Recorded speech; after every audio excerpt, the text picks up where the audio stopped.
All right, welcome back to Transparent Tuesday, where I answer all of your personal questions in all honesty that you guys sent over to me, and you trust me, so which means I don't give a shit what you all may think afterwards because it's for your own good, okay? First question of the night, because you guys sent me a lot of damn questions tonight, and they're fucking juicy, I gotta tell you. All right, here we go. Tasha, I listen to your videos and love to hear you talk. Thank you. I appreciate that. My husband can't stand to hear my ass talk. He just be like, will you just shut up and open your legs? I'll be like, okay. All right, let me keep going. Okay. She also goes on to say, I have 3 children by my husband and he is living at my parents' house. What in the fuck is that? I'm gonna keep going. I'm going to stay focused here. He is staying at my parents' house because we had a fight. Now, so you know you done fucked up right there when you told me that shit. Okay, let me get through this damn question. She goes on to say, I also don't trust him and I do not want him in my life. That's understandable. How do I forgive him for what has happened even though he will not say sorry? Co-parenting is hard to do if you cannot stay with the person. Help me. This question was sent by a woman named Star. First of all, Star, you know you fucked up when you told me that he was living at your parents' house. Because I'm trying to figure out, why are your parents supporting your grown-ass husband that you have kids with? And in the fact that you came back and said and gave an excuse, okay? This is where you fucked up big time. Because I understand you can't do nothing about what your parents are doing because they're grown. And you definitely cannot control his actions because he's grown. But when you came back and gave me an excuse as if you were just trying to sweep that shit under the rug by saying he's staying at my parents' house because we had a big fight, that is the motherfucking reason why he's staying at your parents' house, because your parents raised your ass to baby a man, and that's what your parents is doing to him. Now, any man, and I can understand why you don't want to stay with his ass at all and why it would be hard to co-parent if he is still seeking parents to help him direct his life, because he can't go get a motherfucking hotel room or pay rent at another place because his ass has been babied his entire motherfucking life. Now, I gotta tell you, this is a complex situation because you are doing what your parents taught you to do, which is take care of a fucking grown-ass man. And unfortunately, it takes a little longer to break habits like that, which are lifestyles, because that is a lifestyle that your parents put in your head, and that's the reason why you can't get rid of this motherfucker, because he's a child instead of a goddamn husband. Now, as far as you asking me, how do I forgive him for what has happened, even though he will not say sorry? He won't say sorry. I don't know what it is that has happened, but I can tell you right now, this motherfucker is petty as hell, and he's digging, and he's probably, if I'm not mistaken, convincing your parents that you are the one with the problem and that he is the one that has it all together, and their asses is falling for the shit, not realizing that they taking care of a grown-ass man that needs to be out setting up his own house, taking care of his own kids with your ass. But I can tell right now, this is a hard motherfucker to forgive,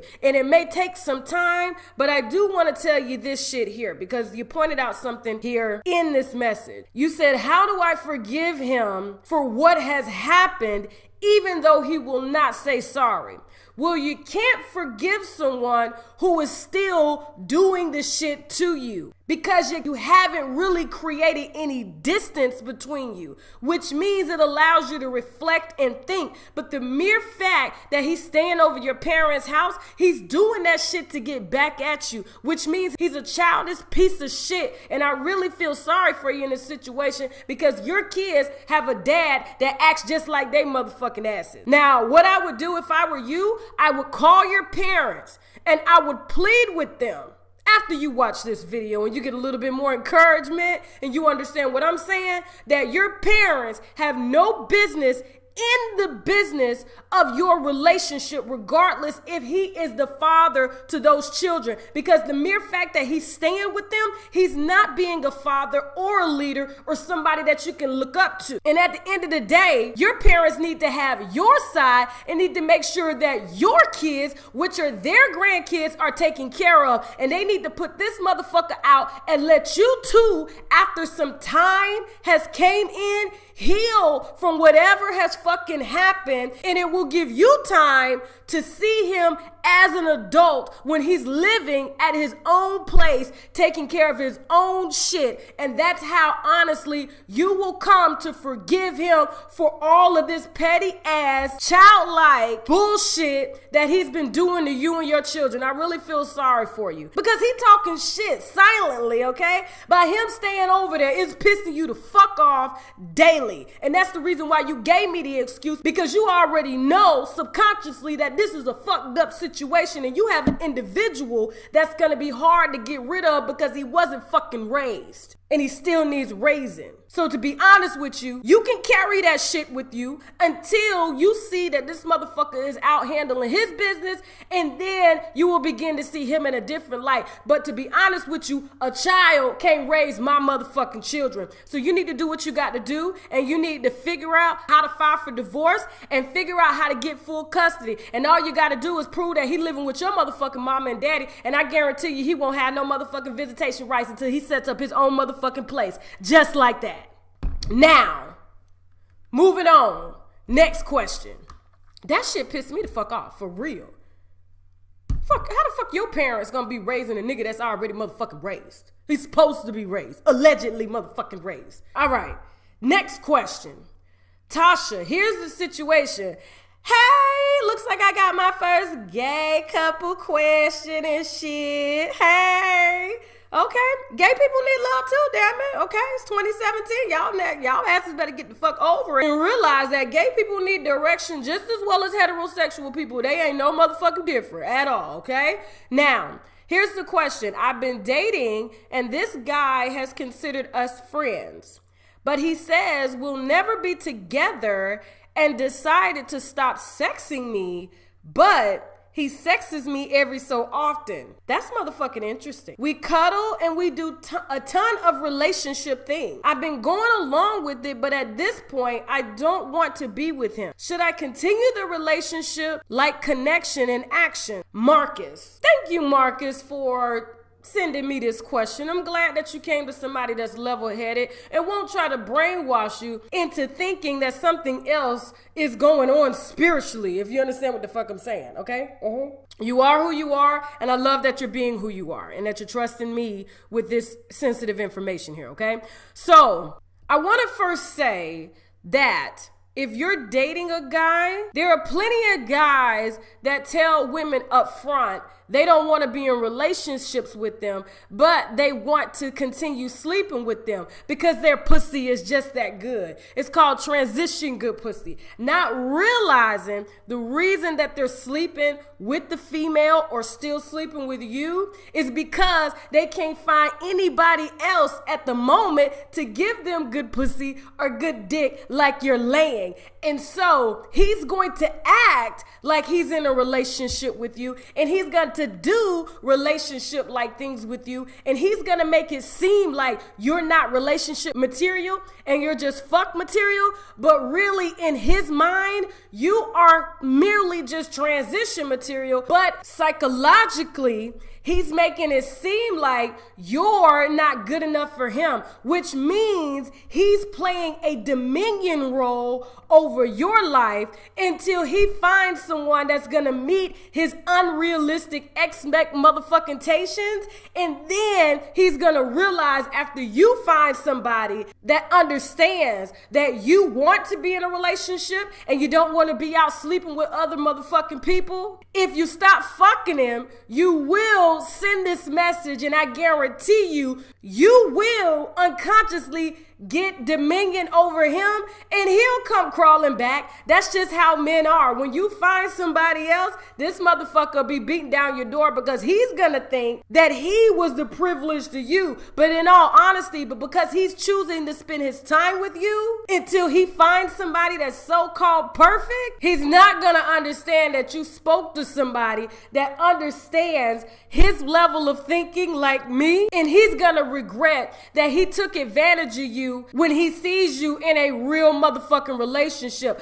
But if you do not cut it off, because men and women can be vulnerable in any situation. I don't give a shit whether it's a heterosexual or gay relationship. When you're vulnerable, you're vulnerable. But once you gain your strength back, you can easily flip it on this motherfucker, and I guarantee you it's gonna disgust you when you really figure out who in the hell he is and what type of shit is gonna come with that relationship if you were to take it serious. And I guarantee you, you don't want nobody like that in your motherfucking life, so you need to cut that shit off. Unless the dick is worth your self-esteem being tampered with, then you're gonna take that shit into the next relationship with you. So I would suggest that you cut that motherfucking shit off right now.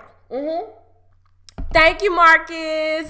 Hey, love my gays. I love my gays. I love my gays. Next question. Hello, Tasha. I want to start out by saying you give me life. Thank you. I'm so glad I'm giving somebody life because I got a lot of motherfucking energy to give. That's some real shit. The problem is my new man is asking me not to get a job, okay, and spend my time tending to his needs because he works a 13-hour day and wants the rest of his time with me doing things for him. My question is, what do I do?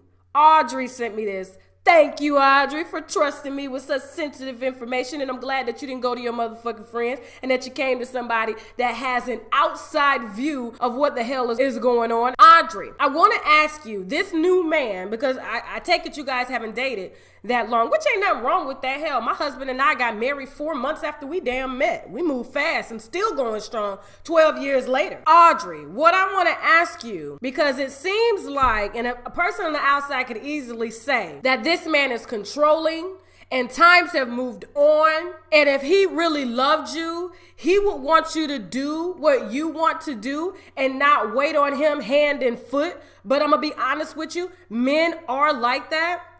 Don't get me wrong, my husband loves for me to work, but he would prefer for me to be like a damsel in distress, needing his ass all the motherfucking time. But it still makes his dick hard some type of way when I still go out and get my own damn money. It's okay for your new man to want you to stay home and tend to all his needs. But does he realize that tending to all his needs is a motherfucking job? Okay? And that just because he's out working doesn't give him the right to request that you stay home and take care of his house because he's out half the day and doesn't have time to do his own laundry and cook for him. Those are duties that a maid would do for a price. So what I want to ask you, is your new man worth you, one, sacrificing and putting your life on hold, and then when you do, and then when shit goes wrong, you ain't got shit to go to because he has been controlling everything?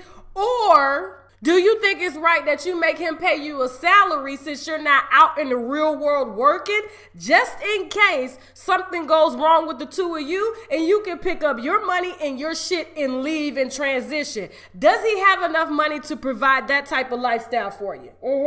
If so, wait on him, suck his toes, suck his dick, as long as you are putting a certain dollar amount in your account that will help you transition in case need motherfucking be. In your own account. Not that he's gonna keep it for you. In your own shit. Now, if he allows this, he's a keeper, meaning he's not controlling and understands that you two have to build up yourself, and any man will want their woman to build up themselves so that they can be a better woman for him. Now, if he's willing to do that, like I said, girl, suck his dick. Do it. Shit, I would. Absolutely. All right. Next question. Hi, Tasha. I first started watching you on YouTube and I love everything about you and what you do and how you do it. It's like me talking to a really close friend. Thank you. I really appreciate that. You should tell that to my really close fucking friends. For real. These bitches don't want to hear shit I got to motherfucking say. No, I'm lying. They love my advice. They do. They do. They just know I'm going to go hard on their asses. So they try to only come to me when they really need some advice because they know damn well I'm not going to hold my tongue. Now, this person also goes on to say, but of course I have a question. My boyfriend of 2 years, and she puts in parentheses, good guy. Okay? But everyone has a flaw. He talks to himself no matter who's around. I've tried talking to his family about it, but no one seems to see anything wrong with it. I was told that he's been like this for a long time. So basically, what should I do? I'm not perfect. By no means. I'm a mom of 4. If you're a mom of 4, you're perfect in my eyes, okay? I'm taking care of 4 kids. And she goes on to say, I'm disabled due to an asthma attack, but that's a story for another day. Please help. Love you, girl. Now I gotta go. Bye. And Tina sent this message. So Tina, if you've talked to his family and they've told you that there's nothing wrong with what he's doing, it means that he's able to function. Now, I know a lot of people will say, oh, he's crazy, he's this, but if he's not acting crazy, if he's never been diagnosed and the family says that this is normal, I would take it that way and understand that your husband could be an extreme creative. I don't know if you've seen him in a creative state, and most creative people picture themselves having conversations with other people. It's like drawing a picture in your mind. And that's what, in all honesty, he may be doing. So if your family told you don't worry about it, I wouldn't worry about it. But if he's showing signs of actually having some type of disorder, then yes, I would be concerned. But if it's just something that you're not used to, welcome to the world of creatives, okay? There's a lot of shit that I do in this house, and my husband, he's honestly gotten used to it. Well, I ain't gonna say he got used to it because he's a creative person as well. I have to do, which I'm doing right now, and it probably feels weird, I'm not talking to anybody. I'm talking to a camera right now. And a lot of people ask me, Tasha, how is it that you're able to just talk to the camera and nobody's there? It's because I'm picturing having a conversation with you right now. And that's what your husband, that's what your boyfriend seems to be doing if his family said that this is a normal behavior, meaning they've witnessed some type of creative activity in him. Singers do it as well. They write songs and they sing to themselves. So just figure out if he's creative. If he's not creative, then that's when I would place a concern for worry, and that's when you would probably need to sit down with him and talk to him about getting some type of help. But I wouldn't medicate him, because if he's able to take care of you and help take care of your kids and still function in life, I wouldn't even deem it as a problem at all. All right, so next question. Thank you, Tina, for that. Next question, Tasha. This is by Nikisha. How do you feel about Nas and Nicki Minaj dating? Y'all, to be honest with you, I don't feel. Next question. This is from Mona. Tasha, my only question is, are you afraid that Steve and his gang may try to blackball you in the industry? Mona, by the looks of my videos, do I look like I'm afraid of Steve Harvey trying to blackball me? Let me tell you something about how this industry works, okay? When you have an audience, you don't need to be blackballed because your audience have already given you a pass. So what they'll try to do is, one, they'll either join me and try to dial me back, or two, they'll allow me to be who I am and just put for fucking entertainment purposes. Steve has no control over my direction in life because he is not motherfucking God, and he's not unWinewithTashaK. So I'm not worried about being blackballed in an industry that is being changed by millennials, meaning we don't even need the industry to be successful these days. Whatever your audience is, that's how it goes. So honestly, I'm at the mercy of the viewers and not him. So the only way that I can be blackballed is if my viewers decide that I'm not talented enough to be in this game, so you guys will not subscribe to my channel and you won't watch my videos. Now I gotta go. Wait. Birthday shout out to Miss Octavia Gills. She's a Gemini. Her birthday was on May 28th. She is a faithful follower, and I just want to wish her a very, very happy birthday from my heart to yours. So happy birthday from unWinewithTashaK, and I hope you got you a damn bottle. Now, before I go, I am drinking another one of my favorite selections from the Apothic selection. This is the Apopka Dark, okay? In this one, you're gonna smell coffee, dark chocolate. You're gonna also smell currents of blueberries and raspberries mixed together. I mean, this is a nice kind of late night wine to enjoy when you're relaxing on any given occasion, okay? You can get this selection at Walmart for about $9. Like I said, I love all varietals of the Apothic. This is more so a late night wine, and it tastes like dark chocolate and blueberries, which is a nice healthy snack that I tend to enjoy. I try to eat fresh and healthy snacks to feed this original and organic dark chocolate that I have here, so I can feed my original dark chocolate that you can't find on the checkout aisle in the damn grocery store. Thank you all so much for watching. If you liked the video, subscribe. You can also find me and DM me at unWinewithTashaK. And if you didn't like the video, you can still subscribe just so you can cuss my ass out. Not that I'ma give a damn anyway. Now I gotta go. Bye.